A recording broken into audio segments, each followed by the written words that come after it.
पुणे जिल्ह्यातल्या भोर तालुक्यातल्या नसरापूर गावात नुकतीच एक अशी दुर्दैवी घटना घडलीय जिने केवळ त्या गावालाच नाही तर संपूर्ण महाराष्ट्राला हादरवून सोडलंय. एका निष्पाप जीवाचा असा दुर्दैवी अंत आणि त्यानंतर उसळलेला जनक्षोभ, हे सगळं आपण उपलब्ध पुराव्यांच्या आणि माहितीच्या आधारे आज समजून घेणार आहोत. जरा विचार करा, एखादे लहान मूल आपल्या आजोळी येतं, अगदी सुरक्षित वाटणाऱ्या मंदिराच्या परिसरात खेळत असतं आणि अचानक तिथून नाहीसं होतं. ही कल्पनाच मुळात किती भयंकर आहे. नसरापूरमध्ये अगदी हेच घडलं. एक 4 वर्षांची चिमुकली राम मंदिर परिसरात खेळता खेळता अचानक बेपत्ता झाली. आजोळचे एक सुरक्षित आणि शांत वातावरण, ते क्षणार्धात एका मोठ्या चिंतेत आणि धक्क्यात कसं बदललं, हे खरोखरच अस्वस्थ करणार आहे. नसरापूरमधली ती दुर्दैवी दुपार.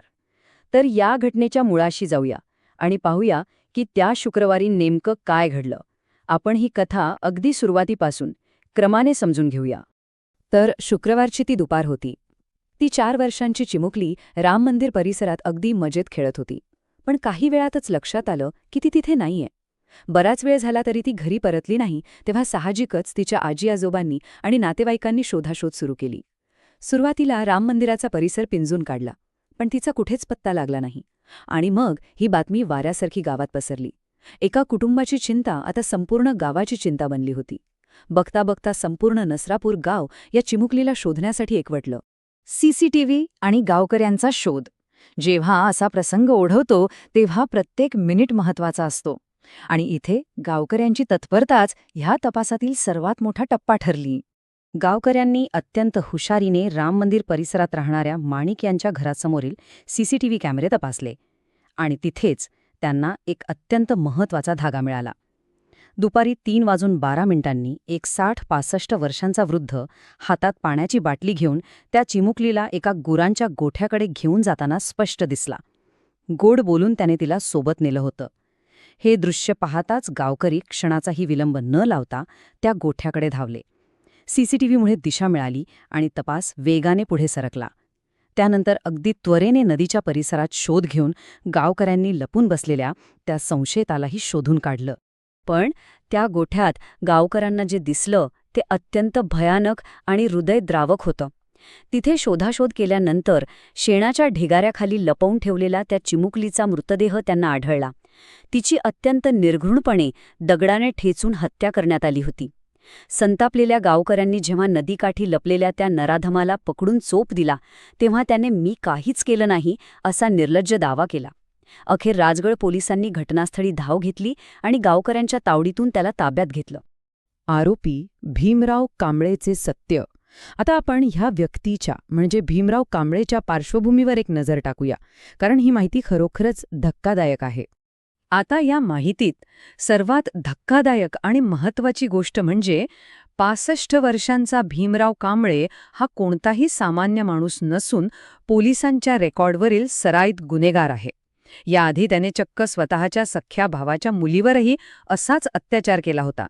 त्या गुन्ह्यासाठी तो 4 वर्ष येरवड्याच्या तुरुंगात शिक्षा भोगून आला होता.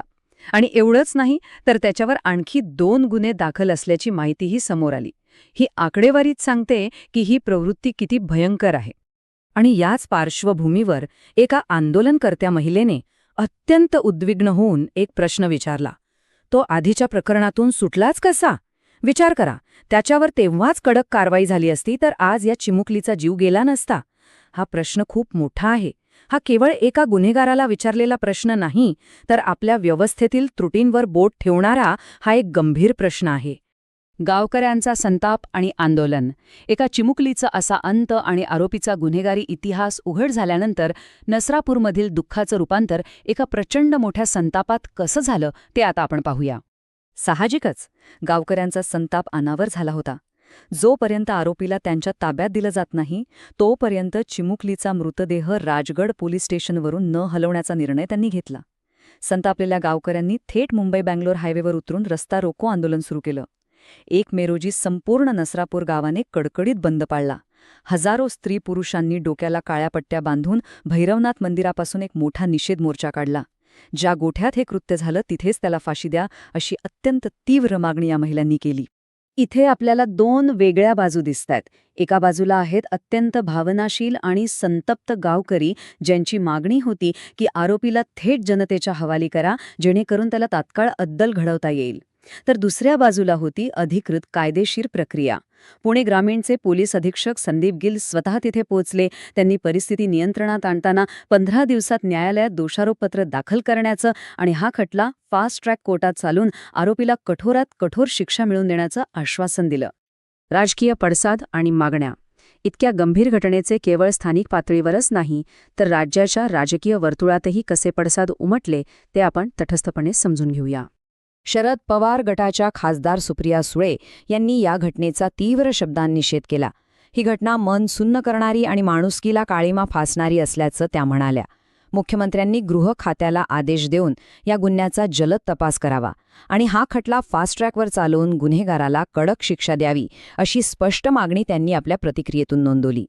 आणि यावरून एक गोष्ट अगदी स्पष्ट होते, ती म्हणजे संपूर्ण राज्यात या घटनेबद्दल असलेली असुरक्षिततेची भावना. ठाकरे गटाच्या नेत्या सुषमा अंधारे यांनी थेट राज्याचे गृहमंत्री देवेंद्र फडणवीस यांच्यावर कडक टीका केली. 4 वर्षांच्या लेकराला सुरक्षित सोडलं जात नाही, आपण एका असुरक्षित राज्यात आहोत याचा भान आपल्याला असलं पाहिजे, अशी उद्विग्नता त्यांनी व्यक्त केली. गृहमंत्र्यांच्या कार्यपद्धतीवर आणि उत्तरदायित्वावर त्यांनी थेट प्रश्नचिन्ह निर्माण केलं. पोलिसांच्या मध्यस्थीनंतर गावकऱ्यांनी रस्ता रोको आंदोलन स्थगित केलं. 15 दिवसांच्या चार्जशीट आणि फास्ट ट्रॅक कोर्टाचं आश्वासनही मिळालं. पण या सगळ्या कायदेशीर प्रक्रियेपलीकडे एक अत्यंत अस्वस्थ करणारी शांतता आहे. नसरापूरच्या या घटनेने संपूर्ण महाराष्ट्र पुन्हा एकदा सुन्न झालाय. एक सराईत गुन्हेगार मोकाट फिरतो आणि एका निरागस जीवाचा बळी घेतो. या संपूर्ण विश्लेषणानंतर शेवटी एकच प्रश्न उरतो, आपल्या आजूबाजूला खेळणारी आपली मुलं खरंच सुरक्षित आहेत का? आणि त्यांना सुरक्षित ठेवण्यासाठी एक समाज म्हणून आपण कुठे कमी पडतोय? अशाच नवनवीन अपडेट्ससाठी आणि माहितीसाठी आत्ताच आपल्या योजना फॅक्टर यूट्यूब चॅनलला सबस्क्राईब करायला विसरू नका. चला तर मित्रांनो, भेटूयात नवीन माहितीसह नवीन अपडेटमध्ये. धन्यवाद.